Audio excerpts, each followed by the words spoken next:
Momento di Natale, di auguri, ma anche di bilancio e di prospettive. Momento di bilancio, il bilancio è positivo, abbiamo portato avanti tutte le attività programmate ad inizio d'anno con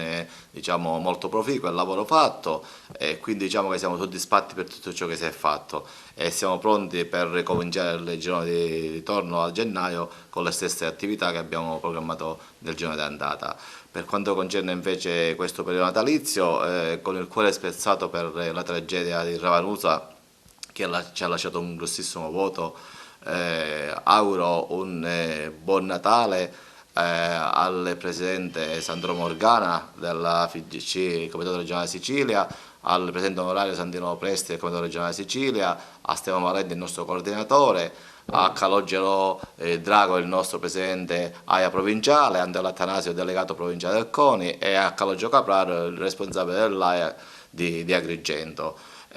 Poi ai miei collaboratori della FIGC molto impegnati e molto attivi nel darmi una grossa mano d'aiuto nell'attività che facciamo sempre in delegazione, al nostro impiegato intraprendente Carlisi, sempre attivo e pronto a risolvere tutti i problemi che ci sono ogni giorno, e poi non per ultimo poi alla stampa, naturalmente alla carta stampata e alla televisione che raccolgono e informano sempre delle nostre attività in maniera professionale, anche agli amministratori locali che supportano le nostre società nelle varie attività e alla fine non per ultimo per importanza alle nostre società,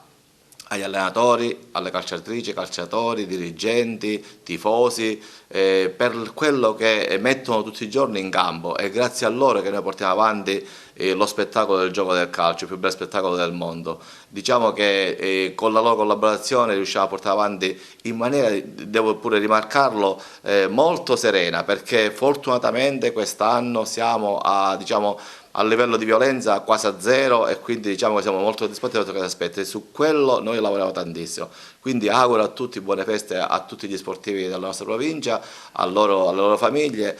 di trascorrere un sereno Natale e soprattutto di riflessione per ripartire più forti di prima nel mese di gennaio. Auguri a tutti.